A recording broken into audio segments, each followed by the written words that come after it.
কত সৌভাগ্যের ফলে এই দিব্য চক্ষু দ্বারা এই দুর্লভ স্থান, এই মনোরম সৌন্দর্যের ঐশ্বর্য, এই দিব্য ধামকে দর্শন করার একটু সৌভাগ্য হয়। রাধে রাধে। তো দিব্য জ্ঞান চ্যানেলে আপনাদের সবাইকে স্বাগতম। আজকে ভগবান শ্রীকৃষ্ণের সেই দিব্য লীলাভূমি, সেই গোকুল ধাম, ব্রহ্মাণ্ড ঘাট দর্শন, এই দুর্লভ বিরল দর্শন, অতি প্রাচীন এই দিব্য লীলাস্থলী, এই দর্শন অতি ভাগ্যের পরে মিলে। তো চ্যানেলটিতে যদি আপনারা নতুন হয়ে থাকেন, আমাদের এই ইউটিউব চ্যানেল দিব্য জ্ঞান চ্যানেলটিকে অবশ্যই সাবস্ক্রাইব করে দিবেন। রাধে রাধে। তো চলুন আমরা আজকের ভিডিওটি শুরু করি। সম্পূর্ণ ভিডিওটি দেখবেন মনোযোগ সহকারে, স্কিপ করবেন না। রাধে রাধে।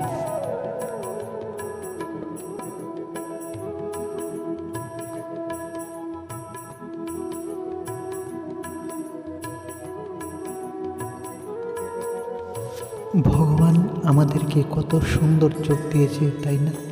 এই সুন্দর চোখ দিয়ে যদি আমরা এই সুন্দর বৃন্দাবন, এই ব্রজধাম, এই গোকুলধামের সৌন্দর্য আস্বাদন না করতে পারি, তাহলে তো এই চোখের সঠিক ব্যবহার তো আমরা করতে পারছি না, তাই না? তো এই ভগবানের দেওয়া দিব্য চক্ষু দিয়ে আমরা প্রাণ ভরে এই দিব্য গোকুলধাম দর্শন করে নিই।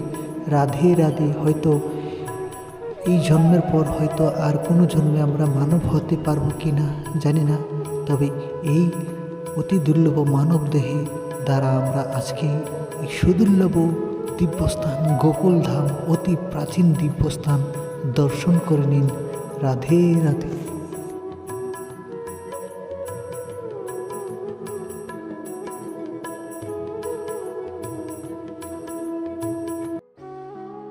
এই সেই দিব্য লীলাস্থলী, যে দিব্য লীলাস্থলীতে ভগবান শ্রীকৃষ্ণ মা যশোদাকে সেই ব্রহ্মাণ্ড দর্শন দিয়েছিল, আর এখানেই ভগবান মাটি খেয়েছিল সেই গোপাল কৃষ্ণ। সেই দিব্য লীলাস্থলী বৃন্দাবনের এই গোকুল ধাম। তো গোকুলে আসলে এই দিব্য রমণীয় স্থান ব্রহ্মাণ্ড ঘাট দর্শন করুন। যেই ব্রহ্মাণ্ড ঘাট মানে কি জানেন? যে ভগবান শ্রীকৃষ্ণ মা যশোদাকে সম্পূর্ণ ব্রহ্মাণ্ড দর্শন দিয়েছিল মুখের মধ্যে। মা যশোদা যখন ভগবান শ্রীকৃষ্ণ মানে গোপালকে বলল, মাটি খেয়েছিস, হা কর। যখন গোপাল মুখ খুলল, তখন সমস্ত মুখের মধ্যে দেখলো যে সমস্ত ব্রহ্মাণ্ড এই গোপালের মধ্যে। এই কি অদ্ভুত দর্শন দেখতে পেল মা যশোদা। সত্যি ভগবানকে মা যশোদা সাধারণ শিশু ভাবত, কিন্তু বাস্তবে উনি তো পরমেশ্বর ভগবান, সেটা উনি জানতো না। সমস্ত ব্রহ্মাণ্ড এই মুখের মধ্যে দর্শন দিয়েছিল এই দিব্য লীলাস্থলীতে। রাধে রাধে। তো এই দিব্য স্থানটি অতি রমণীয় এবং পবিত্র স্থানে যখন আপনারা আসবেন, সত্যি এই দিব্য স্থানে আসলে আপনাদের জীবন ধন্য হবে। তো গোকুল ধাম নাম শুনলেই জীবন যেন এক অতি পবিত্রময় হয়ে যায়। রাধে রাধে। এই সেই দিব্য লীলাস্থলী ব্রহ্মাণ্ড ঘাট, সেই ব্রহ্মাণ্ডকে দর্শন দিয়েছিল বলে এই স্থানটির নাম ব্রহ্মাণ্ড ঘাট। রাধে রাধে। তো আমার পিছনে এই যে ছবিটি আপনারা দেখতে পাচ্ছেন, এই যে আপনারা ছবিটি দেখতে পাচ্ছেন, মা যশোদা শ্রীকৃষ্ণকে মুখ খোলা, তখন কানা যখন মুখ খুলেছে, তখন সমস্ত ব্রহ্মাণ্ড দেখিয়ে দিল ভগবান। আসলে উনি যে ভগবান, আমাদের মতো ক্ষুদ্র জীব ওনাকে সাধারণ মানব রূপে দেখে, কিন্তু বাস্তবে উনি নররূপ ধারণ করেছেন। উনি নর নয়, মানুষ নয়, মানুষের রূপ আকার ধারণ করেছে। উনি সারা এই ব্রহ্মাণ্ডের মালিক, সমস্ত ব্রহ্মাণ্ডের মালিক হচ্ছে উনি। সমস্ত ব্রহ্মাণ্ডের সৃষ্টিকর্তা, সমস্ত জীবের সৃষ্টিকর্তা এই ভগবান। তো ভগবানের কোনো মাতা পিতা নেই, ভগবান হচ্ছে সমস্ত জীবের মাতা পিতা। রাধে রাধে। রাধে রাধে। তো দেখতে পাচ্ছেন এই সেই দিব্য লীলাস্থলী, এটা হচ্ছে যশোদা মার কুয়া। এখানে এই কুয়াতেই যশোদা মা জল তুলতো। আর এই পাশে আছে দেখুন ওই যে আশ্রমটি আপনারা দেখতে পাচ্ছেন, এই আশ্রমটি হচ্ছে উখল বন্ধ লীলা, যেখানে মা যশোদা এই উখল বিন্দ, যেখানে মা যশোদা শ্রীকৃষ্ণকে বেঁধে রেখেছিল। তো এখন আমরা এই যে স্থানটি আপনারা দর্শন করতে পারছেন, এই স্থানটি হচ্ছে যে গর্গমুনি ভগবান শ্রীকৃষ্ণের নামকরণ করেছিল, সেই নামকরণ লীলাস্থলী হচ্ছে এখানে। সেই গোকুলধামে আমরা এখন এখানে বসে আছি। ভগবান শ্রীকৃষ্ণের নামকরণ হয়েছিল এই দিব্য লীলাস্থলীতে। তো আমরা চলুন আমরা সেই স্থানটিতে যাই যেখানে ভগবান শ্রীকৃষ্ণ নাম। রাধে।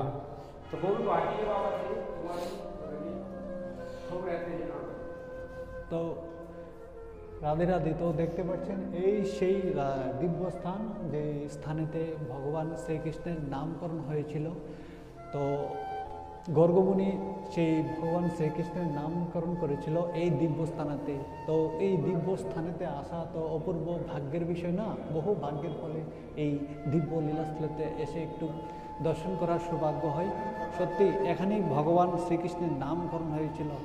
ভাবতে পারিনি কখনো যে এই এখানে আসার একটু সুযোগ হবে। তো দর্শন করুন আপনারাও সবাই, এই দূর থেকে প্রণাম করুন। রাধে রাধে। রাধে রাধে। তো এখানে এসে আপনার কিরকম অনুভূতি হচ্ছে, যে কিরকম আনন্দ হচ্ছে, একটু আমাদের দর্শকদের একটু বলে দিন। বহুত আনন্দ লাগলো। আর এত দিব্যস্থানে এসে, যেটা আমাদের স্বপ্ন থাকে সব রাধাকৃষ্ণর ভক্তদের, ওনার নীলাস্থানগুলা দেখা, ওখানে এসে একটা আনন্দ ফুর্তি হলো, অনেক আনন্দ লাগলো আপনার সাথে এসে। তো আপনি কোথা থেকে এসেছেন একটু বলতে পারবেন? আমি এসেছি গুয়াহাটি, আসাম থেকে। তো গুয়াহাটি, আসাম আর এখানে যে লীলাস্থলী এসে আপনাদের মধ্যে মানে ডিফারেন্সটা কি, মানে আনন্দের কি, বৃন্দাবনের কণকণের মধ্যে ভগবান বাস করে, আর এখানের হাওয়া বাতাসে ভগবান। তো তার উপর দিয়ে দিব্যস্থানে আসলে সব নীলা কথাগুলো মনে পড়ে, আর এত সুন্দর স্থানে এসে আর যেতে ইচ্ছা করে না। तो महाराज जी, तो थोड़ा विस्तार से बताइए यहाँ पर क्या क्या लीला हुआ। राधे राधे। तो हमारे दर्शकों को थोड़ा राधे राधे बोलो। कृष्ण बलराम की, जय नंद महाराज की, जय गर्गाचार्य जी की। आप जो अब सब लोग खड़े हैं यहाँ पर, ये नंद महाराज का गौशाला ये दिखाई दे रहा है सब। ये सब नंद महाराज का गौशाला। ये 7 किलोमीटर का घर था, और यहाँ छुप करके नामकरण किए गर्गाचार्य जी। कृष्ण बलराम योग माया थी, योग माया का भी तीनों का नामकरण यहाँ किया था। कि नंद महाराज का ये भजन कुटी, योग माया आई थी नंद महाराज के पास कि तुम्हारे घर लाला आने वाले। जब ही तो हुआ कि नंद घर आनंद भय जय कन्हैया लाल। ये आप देख रहे हो सब साक्षात के लिए प्रमाण की जरूरत नहीं है, सब पुराना दिखाई दे रहा है कि नंद महाराज की गौशाला में हम खड़े हैं इस जगह। यहाँ पर शंकर जी बैठा रहा 3 दिन तक। ये सामने यहाँ मैया जसोदा ने भगा दिया था। ये सामने वो चिंताहरण महादेव 1.5 किलोमीटर ब्रह्मांड पर जो माटी खाया ब्रह्मांड तो पे मैया यहूदा जहाँ से भोले बाबा को भगा दिया था। यहाँ से कहाँ से? यहाँ से? जहाँ यहाँ से भगाया। कहाँ से? ये गौशाला में ही बैठे थे। ये गौशाला क्षेत्र है पूरा। ये अच्छा। कोना है गौशाला का। अच्छा। कोना है, ऐसे कोने में खड़े हैं हम, कहते कोना हो गया, एक वो कोना हो गया। हाँ। यहीं से मतलब लाला जब चलने लगे, जब शंकर जी लाला रोने लगे, तो उसको साक्षात दर्शन नहीं करा। छाया का पर्दा के अंदर परात पानी भर करके उसको छाया का दर्शन कराया। वो 1.5 किलोमीटर चिंताहरण महादेव कहते हैं इसे। हाँ। 1.5 किलोमीटर। और यहीं नामकरण किए गर्गाचार्य जी कृष्ण बलराम का। यहाँ ये नंद महाराज स्वयं। ये सामने दिखाई दे रहा है ये टीला। हाँ। ये सामने जो जमीन बैठा है ये, हाँ, हाँ। यहाँ पर अकासुर बकासुर तुलनावृत राक्षस का वध किया। अच्छा। उसी समय का ये जमीन बैठा। देखो यहाँ से और मात्र लगा लो 1 सार जमीन है, वहाँ से मात्र 1 सार हम इतने चाहिए सब पूरी। और ये जमीन बैठा हुआ है सब, उधर भी 1 सार है पूरा। उतना भी इधर ही हुआ। वो सामने पीपल का झाड़ दिखाई दे रहा है। वो हाँ। कुछ लोग बच्चे लोग कबरा बना, वो कच्चा टीला है, वहाँ पर वो जो पूतना का वध बना किया। हुआ है घर उस साइड में क्या? हाँ उसके, हाँ वो कबरा में बनना है उसके बगल, उस साइड में, हाँ, उस साइड में वो यहाँ मुझे टीला। दिखाई रहा टीला। हाँ वो टीला है, वो सामने दिखाई दे रहा है। वो टीला तो दिखाई दे रहा है बमुर के बीच में। हाँ देखा। वहीं से लेके देखोगे ऊपर से बहुत नीचा गहरा, ये कम से कम बड़ा, कम से कम 20-25 फुट गहरा, 20-25 फुट गहरा है ये गड्ढा। ये पूतना बंद। हाँ ये पूतना बस सामने वो टीला दिखाई दे रहा है तुमको। हाँ। ये सामने पूरा ये ऐसे आया है नाला। ये देखो, ये देखो इधर भी घुमाइए, ये सरसों बह रहा है, ये गाड़ी खड़ा है, ये जमीन बह रहा है, ये नाला है, ये पुलिया है। ये 7 किलोमीटर का नाला यूँ गया है। अच्छा अच्छा अच्छा। और सब एक सारा सड़क तो यहाँ ऊंचाई पे तो निचाई पे दे रही है, और सड़क पे खड़े होकर के देखोगे तो ये जमीन बैठा हुआ है। अच्छा अच्छा ये सब पूतना घर 7 किलोमीटर का है। अच्छा। यहीं पूतना का वध किया। ये सब नंद महाराज गौशाला। और और यहाँ पर प्रभु का नामकरण किया और यहाँ गर्गा मैया जसोदा ने लाला का बंधन দিব্যস্থানটি দর্শন করতে পারছেন। এই হচ্ছে আমাদের সেই নামকরণ স্থানের পাশেই গোকুলে পড়ে। এই যে স্থান, ভগবান ভোলানাথ শিব যখন গোকুলে ভগবান শ্রীকৃষ্ণের দর্শনের নিমিত্তে এসেছিল, তো মা যশোদা ভগবান শ্রীকৃষ্ণকে লালাকে দর্শন করতে দেয়নি, যার ফলে ভোলা বাবা তো যোগীর বেশ ধরে এসেছিল, একটা সন্ন্যাসী যোগীর বেশ ধরে এসেছিল, কিন্তু যশোদা মা ভয় পেয়ে গেছে যে কে জানি আসছে, আমার লালা জানি কী হয়ে যায়, কিন্তু তার জন্য যশোদা মা সেই ভোলা বাবাকে দর্শন করতে দেয়নি ভগবান শ্রীকৃষ্ণের। তো ভগবান ভোলা বাবা দুঃখিত হয়ে এই দিব্যস্থানে এসে 3 দিন তপস্যা করেছিল এই বৃক্ষর নিচে। বৃক্ষটি অনেক পুরানা, তো আগে অনেক ছিল এই বৃক্ষটা। এই দিব্যস্থানেতে ভোলা বাবা, দেখুন মহাযোগী ভোলা বাবা ভগবান শ্রীকৃষ্ণের কত ভক্ত, এই ভগবানের দর্শনের নিমিত্তে এখানে 3 দিন তপস্যা করেছিল এই দিব্যস্থান। আর এখানে আসা অতি ভাগ্য, বহু ভাগ্যের ফলে এখানে মানুষ এসে এই স্থানটি দর্শন করে।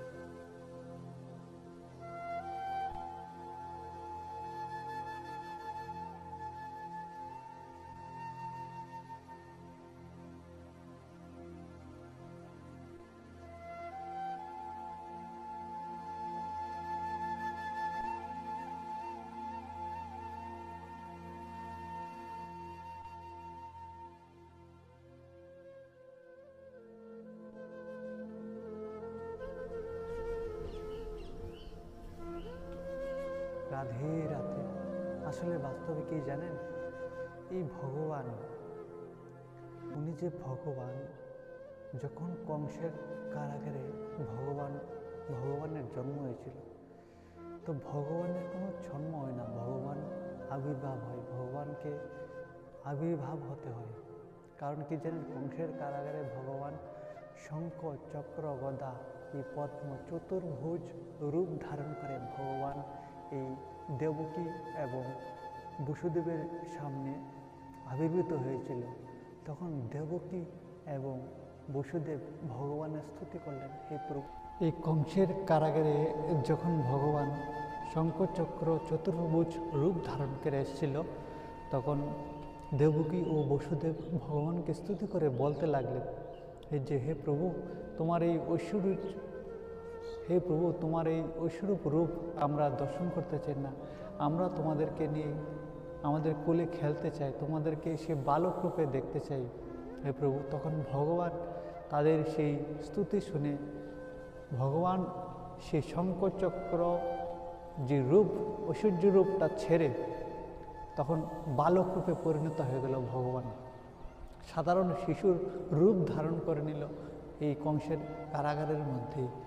তো এই রহস্য আমরা বুঝতে চাই না, সাধারণ মানুষ, আমরা মাদৃশ্য জীব, এই ভগবানের দিব্য লীলাগুলো আমরা বুঝতে চাই না। কিন্তু এর রহস্য হচ্ছে কি জানেন, ভগবান হচ্ছে আমাদের জগতের পিতা, জগতের মাতা, সব কিছু ভগবান।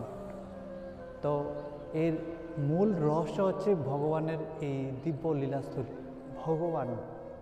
স্বয়ং ভগবান দেবকী এবং সেই বসুদেবকে বলতে লাগলো যে পূর্বে জন্মে তোমরা পৃষি ও সুতাপা নামে পরিচিত ছিলা।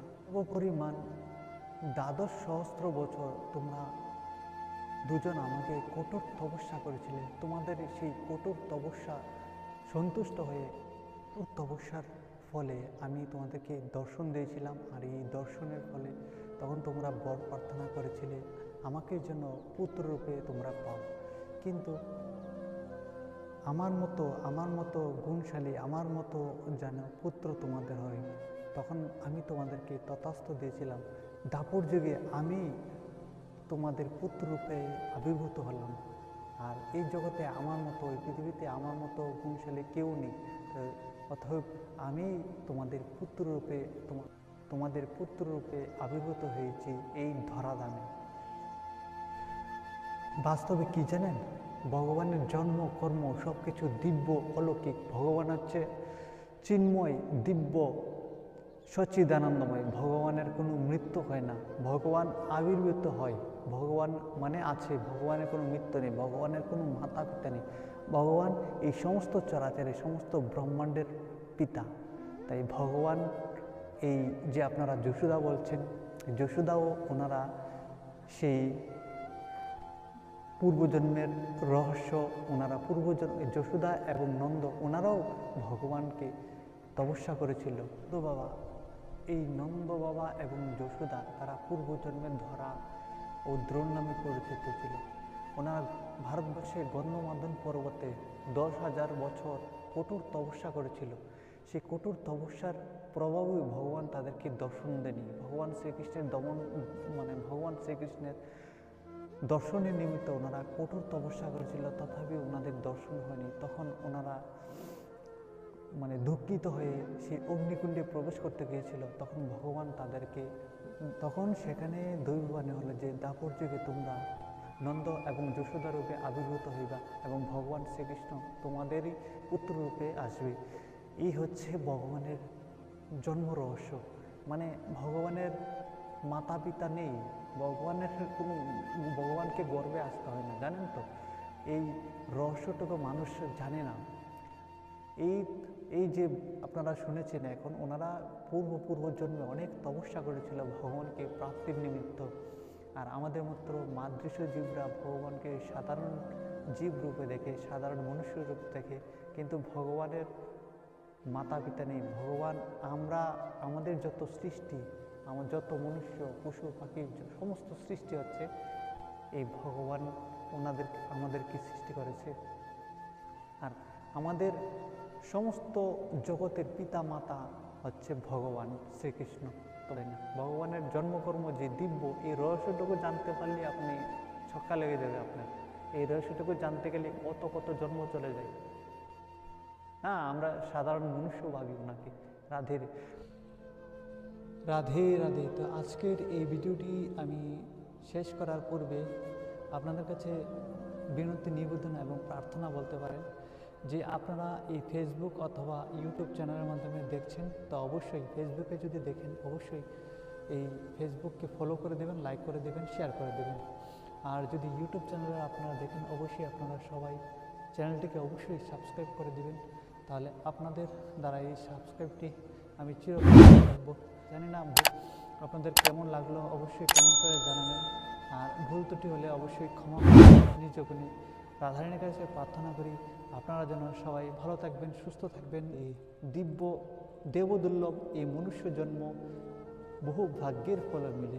রাধে। তো সবাই ভালো থাকবেন, সুস্থ থাকবেন। রাধে।